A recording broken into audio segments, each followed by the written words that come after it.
Hi, Dr. Screen. This is Kim Poole. Um, Thank you for giving me, first of all, a little extra time to get this done.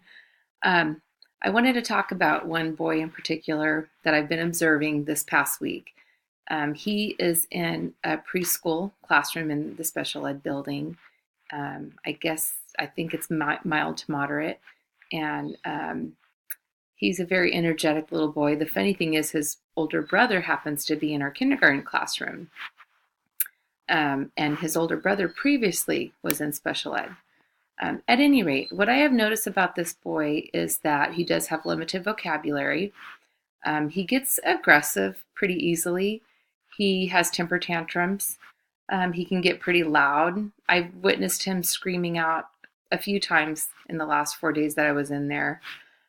He really likes to go to it's a trampoline with a little handlebar on it, and he'll go over there and jump on that in the corner. And so what I've seen is just a lot of things that are either being used in the classroom or that he chooses to use to soothe himself. Um, he will allow the aide to go and get him. He feels bonded to certain people in the room that help. I noticed I've witnessed him sitting on her lap, and as he watches some of the videos with the alphabet or the seasons that the teacher will be showing, and he really seems to like that. She's able to touch his arm. I did notice one day he held a feather in his hand, and I think the texture of that probably, relaxed him. He has the long hair, so I'm guessing he probably doesn't want his hair being cut. And his older brother, who's in kindergarten, has pretty long hair, and I'm guessing doesn't want it cut either. Um, Trying to think of some of the other things I've seen him do. Oh, he likes to graze as far as eating his breakfast and his food goes. They allow him to keep his breakfast on a table nearby, and he will go over there periodically to sip on his juice and nibble a little bit. Doesn't eat a whole lot of the food that I can see. Most of it seems to be left on the plate. Um, let's see. He did get under the table a few times. It seems like if he has trouble calming himself down, he resorted to getting under the table. I noticed that. Um, um, let's see, what else? They did tell me, which I thought was interesting, that the fire alarm, if that goes off, the noise doesn't bother him. And so it's interesting. So it seems like with touch, with noise, that those things he's not as sensitive to. The video that she likes to play a lot in the morning when they first start has it's pretty loud, a lot of interaction, a lot of flashing lights or things that are changing in the scenes. And I kind of wondered about that, if that was going to really agitate him more. And it didn't seem to bother him a whole lot. I think they're pretty used to it. He, along with some of the other students, tend to repeat a lot of what they're hearing in that video. She did tell me later on that has helped with them retaining like letter identification, maybe even some sounds and some words that they weren't saying before. So she did say it did help with their learning. I did witness, though, there was a boy who they said was diagnosed with ADHD. They didn't say he was diagnosed with autism. However, he was walking on his tiptoes. I didn't witness that as much with the other kids, but he was highly agitated and really worked up and kind of screeched and cried out, and almost like he was in pain. Like, I feel like with him, he has sensory overload. Another boy in the classroom who is diagnosed with autism is nonverbal.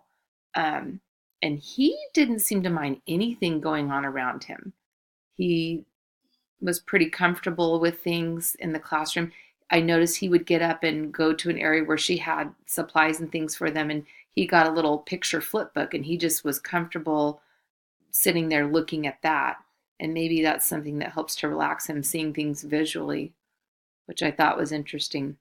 Now on Friday, the last day that I was in there this past week, I actually got to witness them doing centers, and they would rotate. I think it was like every 5 to 8 minutes, somewhere in there, because they can only handle so much.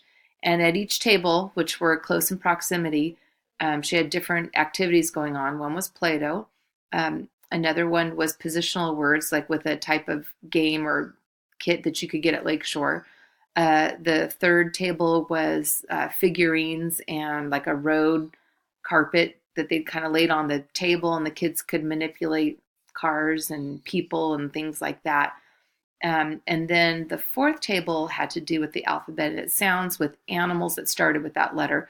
And they could pick up physical animals and put them into the box that had that letter. So for zebra, they'd find the box with the Z and put the zebra in it. However, I witnessed pretty much other than the positional words, like most of it was, well, at least with the alphabet, the teacher pretty much directed that most of the time. And it was not, I didn't see a whole lot of interaction with the students. It didn't seem like they were really getting it. However, I don't know if over time some of that will sink in or not.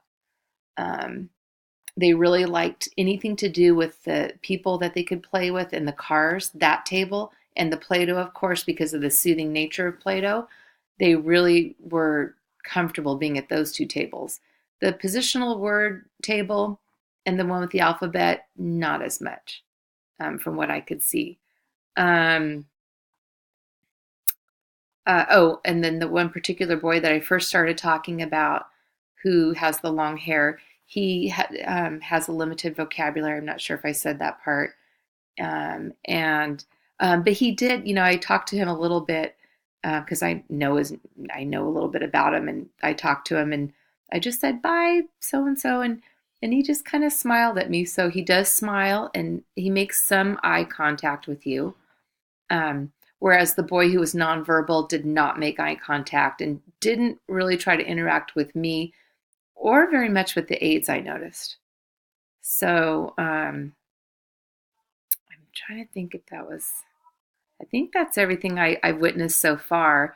Oh, the other thing on Friday during the center time is that particular boy, the first one I explained with the long hair, he had an arm full of glow stick bracelets, like up to his upper part of his arm, like just covered, bracelet after bracelet after bracelet.